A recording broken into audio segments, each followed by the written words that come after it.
¿Cómo están? Como les estaba diciendo Pau, yo soy Sol Barberí, vivo en Asunción hace unos añitos, soy de Santa Cruz, Bolivia y bueno, estoy ligada a todo lo que es pastelería y gastronomía.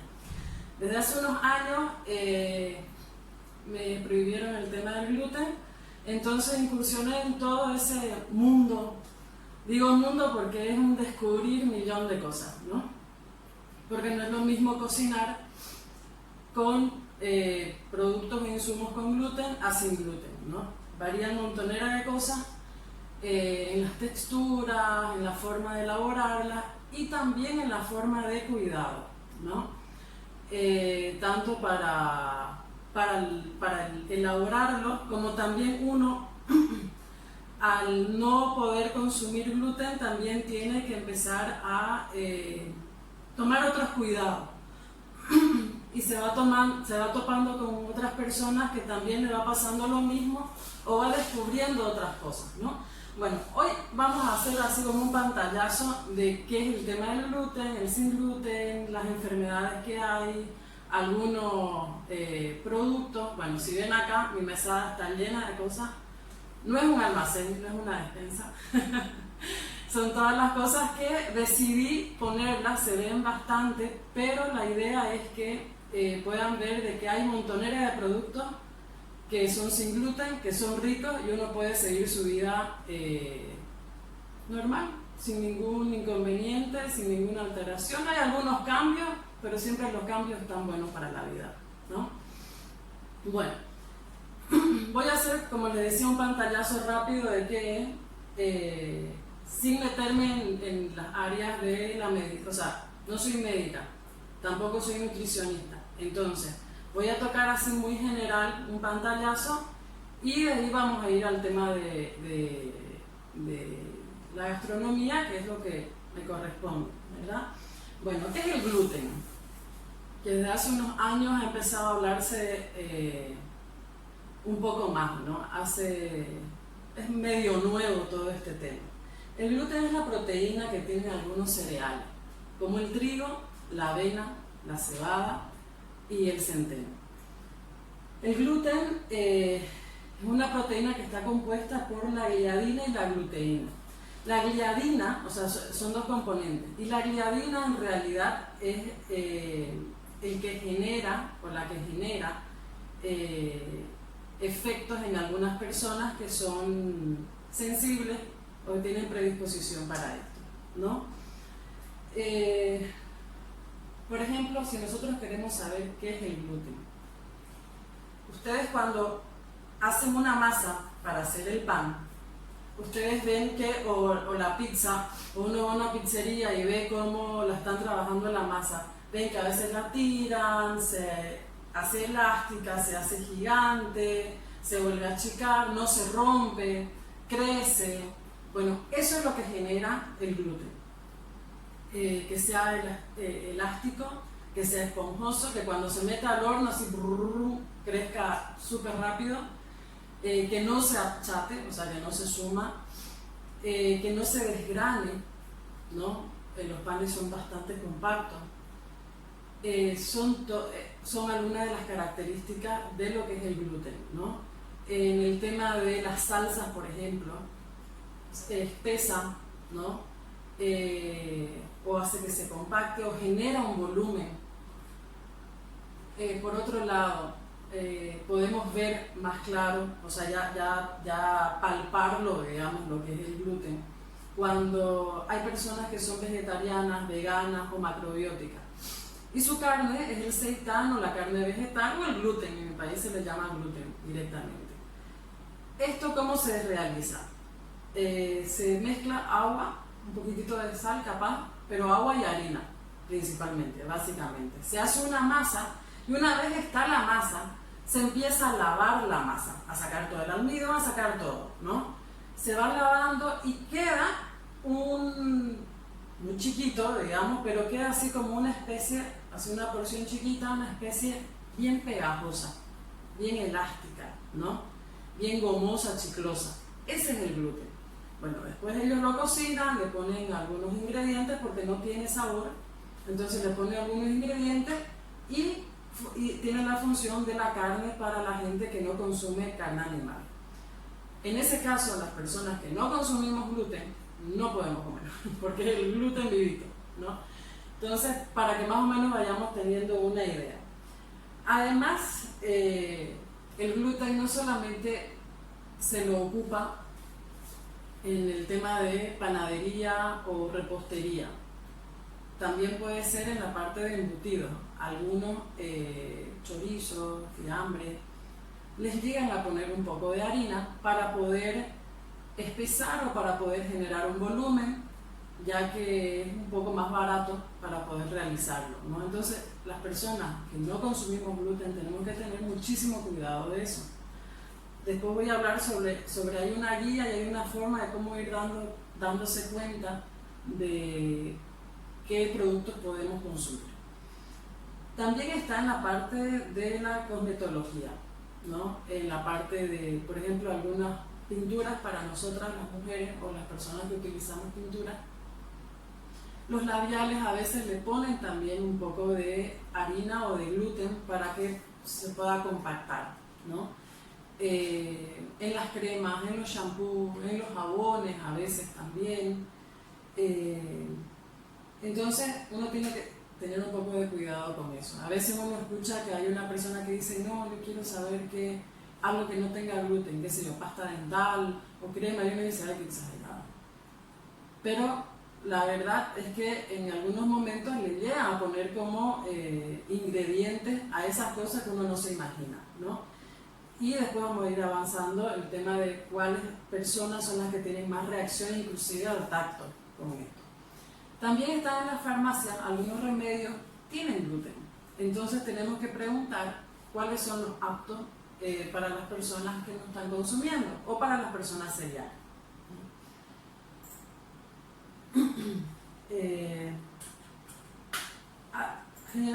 Recientemente han estado viendo el tema de por ejemplo, cómo tratar de que el plástico sea biodegradable y todo eso. Hay algunas personas que han empezado a elaborar bolsas de gluten. Bueno, está excelente, genial, pero tenemos que saber que las personas que no, más sensibles, digamos, a eso, no pueden entrar en contacto, ¿no? Son algunos datos. Después, ¿qué trastornos da? ¿Qué trastorno da esta proteína? Principalmente son tres: la enfermedad de la celiaquía, la alergia al gluten y sensibles o intolerantes al gluten. La más complicada, la verdad que todas son bastante molestas, ¿no? Pero la más complicada vendría a ser la celiaquía, porque es una enfermedad autoinmune. Entonces significa que al ser una enfermedad autoinmune, en algún momento, si no se toman los cuidados, puede generar y está más predispuesta a que tenga otras enfermedades autoinmunes, ¿no? Que con el tema de la alergia es distinto y con el tema de la intolerancia también. ¿Cómo detectar si uno es celíaco o tiene estas otras dos cosas? O sea, estas dos afecciones. En el tema de la celiaquía hay el examen de sangre y una biopsia del duodeno. De esa forma se sabe si tiene o no tiene. Hay personas que son asintomáticas también. Entonces la alarma sale por otro lado, ¿no? Porque hay personas, o sea, ¿cuándo se hacen estos análisis? Generalmente cuando ingieren algún producto y les genera alguna reacción, ¿no? Puede ser que les hace daño al baño, o no pueden ir, o hay hinchazón, o hay mucho dolor de cabeza, hay mucho cansancio, o van y se hacen un laboratorio clínico y se ve que tienen anemia, que tienen desnutrición. ¿Por qué? Porque no están asimilando los nutrientes correctamente, a raíz que con la enfermedad de la celiaquía lo principalmente que ataca es que en el intestino las vellosidades se pierden. Entonces, al no tener vellosidad en el intestino, no se absorben los nutrientes de forma correspondiente. también puede haber deshidratación. Hay personas, como les decía, que sienten de alguna forma que hay una molestia. Hay otras personas que no y que llegan a darse cuenta porque en el laboratorio, o sea, en el examen clínico de sangre, salta esto que no está de forma correcta, ¿no? En el tema de la alergia al gluten, no es ni por examen de sangre ni por biopsia. Empieza uno a sentir alguna reacción que no es agradable, entonces se hace el examen, ve que no sale nada, entonces se va a un especialista en alergia y ahí le hacen un examen para determinar a qué tiene alergia. Y ahí, bueno, ahí sale si tiene alergia al gluten o no. Y en el tema de los sensibles o intolerantes, no hay forma, ni por el test de alergia, ni por sangre, ni biopsia. Ahí se dan cuenta, es por descarte, ahí, ¿no? Y bueno, al haber reacciones frente al ingerir algún tipo de alimento con gluten, entonces hay alguna reacción como la que estaba hablando. Las reacciones son bastante parecidas, ¿no? En algunas hay algunas variantes. Entonces, ahí lo que hacen es, bueno, al no tener respuesta en los análisis, hacen una prueba de una dieta sin gluten. Al ver mejoría, entonces listo, ya no comen, o sea, ya el tratamiento es dieta sin gluten. Algo igual que para los celíacos como para los que tienen alergia al gluten. Es el único tratamiento, cero gluten. Eso significa que hay que, como les decía anteriormente, hay que generar un cambio interesante. No es imposible, ni tampoco es tedioso, ni nada. Es un cambio que al principio, como todo cambio, uno tiene que estar atento y ser consciente, pero sabe que le va a caer bien, que se va a sentir bien. Y al ver los resultados de mejoría, entonces, bueno, uno accede más, ¿no? Bueno, en el tema de... hay algunos trastornos neurológicos que vendrían a ser el neurogluten. Hay algunos especialistas que están hablando y tratando sobre este tema, ¿no? Que daña el sistema nervioso. Por ejemplo, dicen que es posible responsable de que genere uno de los que genera el Alzheimer, el Parkinson, y así distintas enfermedades neurológicas, ¿no? Hay algunos especialistas que tienen la idea de que para poder tener una vejez sana, nosotros tenemos que empezar desde que estamos jóvenes. Entonces, algunos son bastante más drásticos y dicen que hay que cortar ya el gluten. Otros dicen que sería bueno por lo menos empezar a hacer ayuno una vez a la semana, cero gluten, para poder ayudar a nuestro sistema a que como que se recomponga, ¿no? Y pueda estar apto para que cuando lleguemos a nuestra vejez, lleguemos en un buen estado y no deteriorado, ¿no? Ya que no hay, una vez se daña algo, es muy difícil de volver a recuperar. Capaz se puede volver a recuperar quitando el gluten, cuesta mucho, pero tiene un límite también, ¿no? Entonces, bueno, estaríamos hablando de una alimentación preventiva. Aquí entraríamos a una línea de alimentación que es muy nueva, pero que está teniendo muy buenos resultados a nivel mundial. Sería la ecoalimentación, ¿no? Ecoalimentación consciente. Que entonces estaríamos empezando a ser conscientes de lo que estamos consumiendo y empezando a ver qué son los beneficios y de qué forma y para qué, ¿no? Entonces, generalmente se habla sobre prevención de salud, salud preventiva, educación preventiva. Aquí hablamos de alimentación preventiva, tanto para enfermedades como también para cómo estamos, para el relacionamiento, ¿no? Porque convengamos que estamos todos conectados. Entonces, depende de lo que comemos, es lo que también nosotros brindamos a nuestro medio social, ¿no? Entonces, si nosotros comemos algo que nos hace daño, nos vamos a sentir mal. Entonces, de esa forma es como nos vamos a relacionar en el mundo y principalmente con nuestro medio social. Estamos hablando de nuestro mundo como el medio social más cercano, inmediato, ¿no? Entonces, bueno, tenemos que ser conscientes de qué consumimos, qué nos hace bien, qué nos da, qué nos aporta, qué nos hace daño, empezar a observarnos y ver de más bien sumar cosas que nos hagan bien para poder relacionarnos de la mejor forma y generar otro ámbito en nuestro medio inmediato, con nuestra familia, nuestros hijos, marido, con la esposa, ¿no?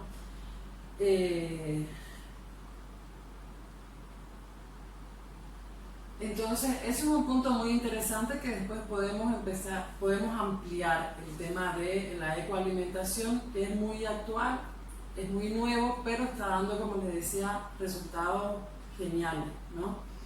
Empezar a ser consciente de lo que comemos y cuando cocinamos, empezar a ser consciente de qué estamos preparando para la gente que va a comer y dar lo mejor de nosotros para que las personas puedan comer lo mejor que estamos dando. O sea, una forma como de dar también, ¿no? De dar cariño, de dar amor, de distintas formas uno puede hacerlo. Y por otro lado, de ver la forma de que tengan la mejor energía que puedan para poder, como les decía, desenvolverse en el mundo, ¿no? Y ver de qué otras formas pueden también ser posibles. Y dicen desde la comida, claro, desde la comida, porque la comida es la que nos aporta energía, es la que nos aporta nutrientes, proteína, ¿no? Si estamos bien, entonces vamos a estar bien, como les decía, si me duele la cabeza, no voy a querer que nadie me hable, entonces voy a tener un humor malísimo. Si me duele la panza, no voy a querer nada. En cambio, si nos alimentamos bien y vemos de consumir las cosas que no nos hagan daño, empezamos a estar atentos a qué nos pasa, entonces nuestros ánimos van a ser distintos, ¿no?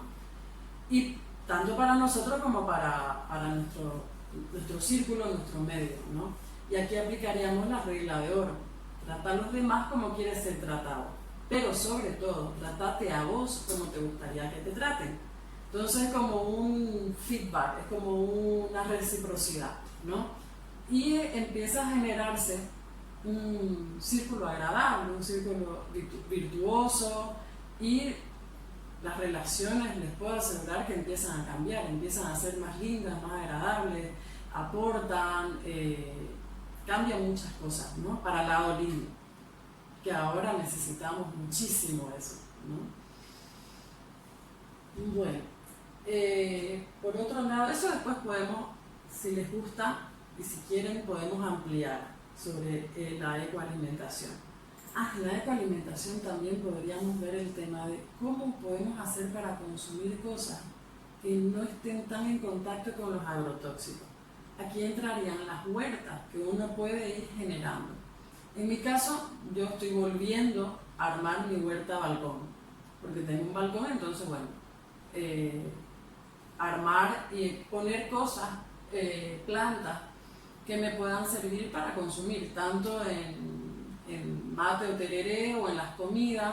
Entonces ahí voy restando de a poquito alimentos que puedan tener agrotóxicos, hormonas o qué sé yo, ¿no? Entonces empezamos de a poquito alimentarnos de otra forma, y en la medida, bueno, si alguien puede hacer huertas más grandes y alimentarse de forma ecológica, mejor todavía. Bueno, volviendo al tema de lo que estábamos hablando, bueno, está todo conectado, ¿no?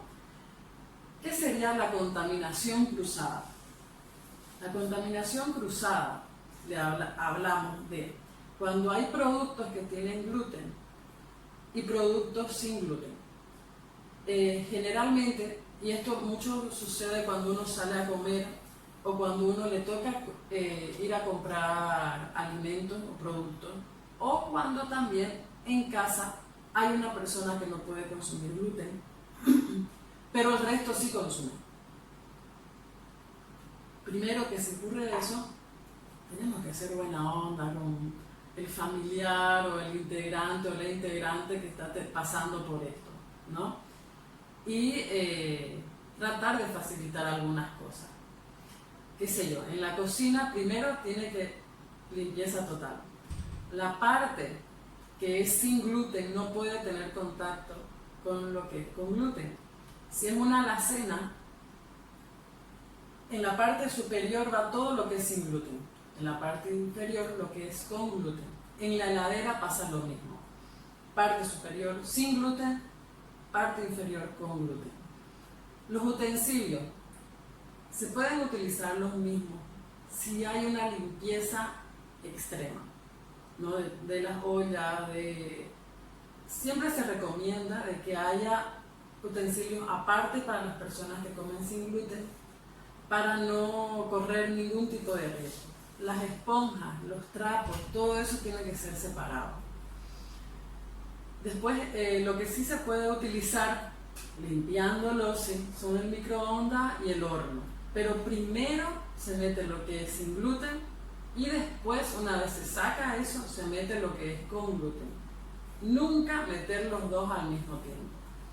Lo que es sandwichera y tostadora, eso tiene que ser exclusivo para los sin gluten y que haya otra para los que consumen con gluten.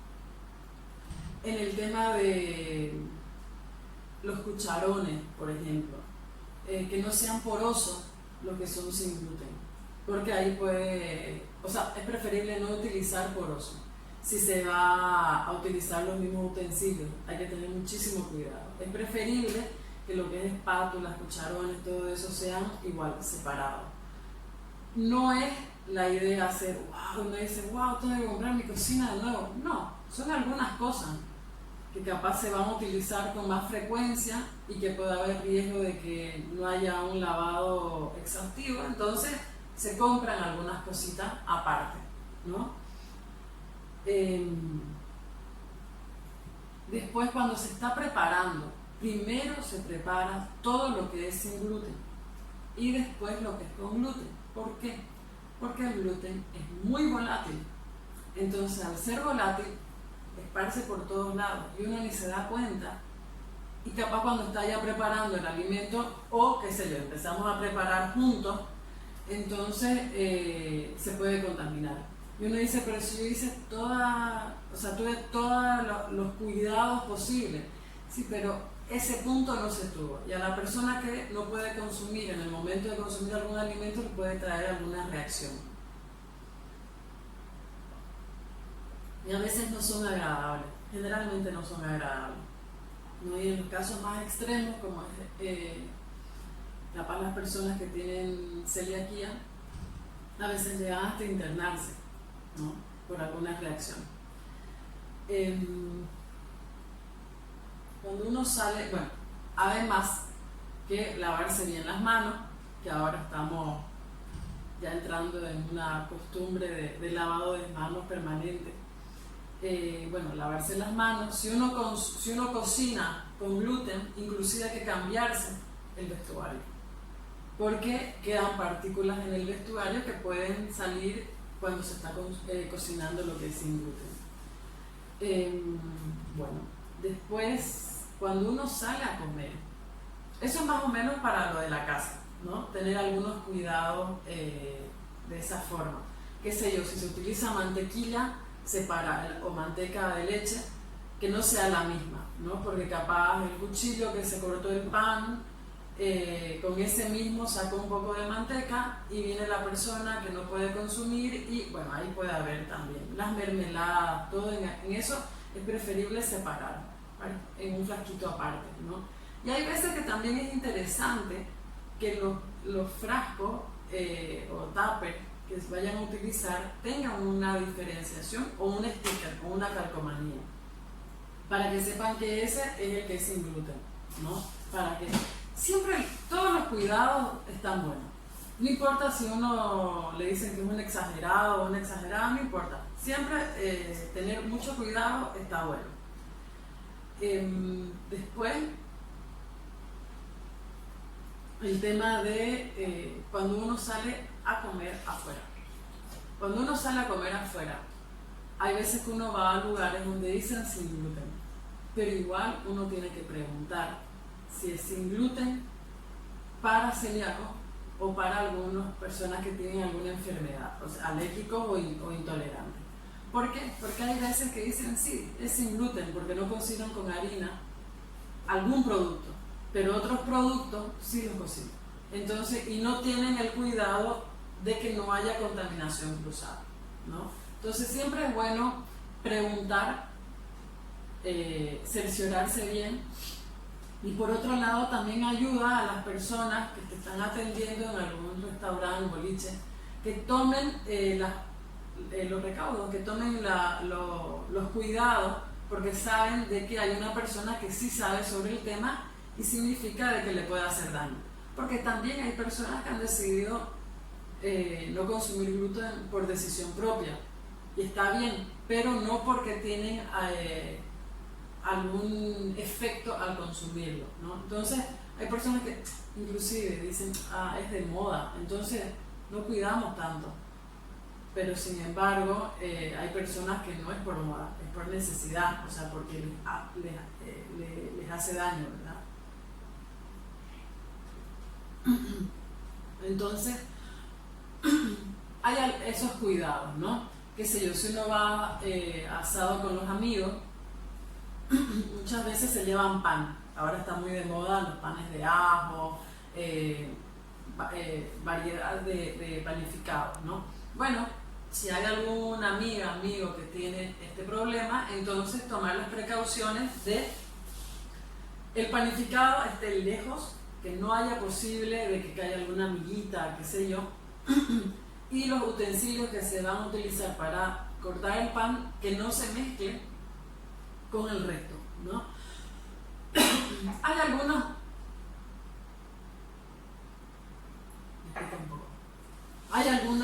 estaba hablando bastante, creo.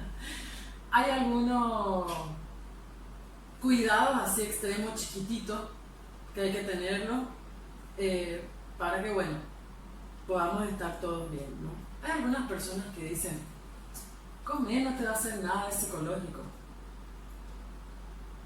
La verdad que puede ser o no, pero hay personas que de verdad no la pasan bien.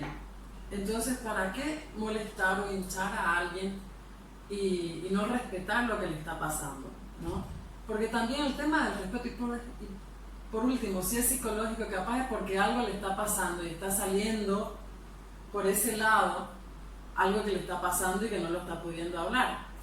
¿Y por qué más bien no podemos demostrar de esa forma nuestro cariño, nuestro amor para esa persona, y en vez de hincharle o entorpecerle o hacerle más difícil eso, le hacemos más liviano? Me parece que ahora es momento de generar lo mejor para con las otras personas, de dar lo mejor que podemos, no solo ahora, la verdad siempre, pero ahora que estamos viviendo en esta época que es bastante crítica. Yo creo que también es bueno replantearse, ¿no? El tema de qué hago yo en el mundo, qué genero yo en mi mundo, y ver la forma de dar lo mejor que uno pueda, ¿no? Y capaz uno dirá, pero si yo en mi mundo chiquito, bueno, uno va dando su granito de arena y puede ser de distintas formas, y el amor uno lo puede dar de distintas formas, y me parece que ahora es muy necesario, ¿no? Ya que no podemos abrazarnos mucho, no podemos saludarnos, o sea, el contacto físico está bastante limitado, entonces veamos la forma de poder dar lo mejor que nosotros tenemos para los demás de otra forma, ¿no? Y eso un poco. Por otro lado, también quería hablar sobre el tema de, porque uno se pregunta, ¿por qué antes no había tanto problema con este tema del gluten? No había tantos inconvenientes. Uno, porque la gente capaz no lo hablaba y vivía mal, y de repente empezó a darse cuenta de que podía vivir de otra forma y era como un malestar permanente que sentía. Y por otro lado, hay estudios que hay personas que han empezado a denunciar que más o menos desde el año 60 ha habido una intervención genética muy fuerte. Entonces, en los granos lo que producía gluten el 5%, han aumentado al 50%, ¿no? En el siglo XIX y XX han empezado a también acelerar toda esa producción, multiplicándola muchísimo, ¿no? Para beneficio de la empresa alimentaria, para que tenga mejor efecto, o sea, para que pueda producir más a menor costo, ¿verdad? Pero toda esa alteración genética ha generado efectos en nuestra salud, en los humanos, porque nosotros no estamos acostumbrados a eso. Eso también tendríamos que verlo. Y hay gente también que dice que en realidad esta enfermedad que le llaman tendría que ser un resultado de una explosión de alerta de que nuestro organismo no está aguantando esas alteraciones que están sucediendo y que están habiendo, ¿no? Entonces, que es por eso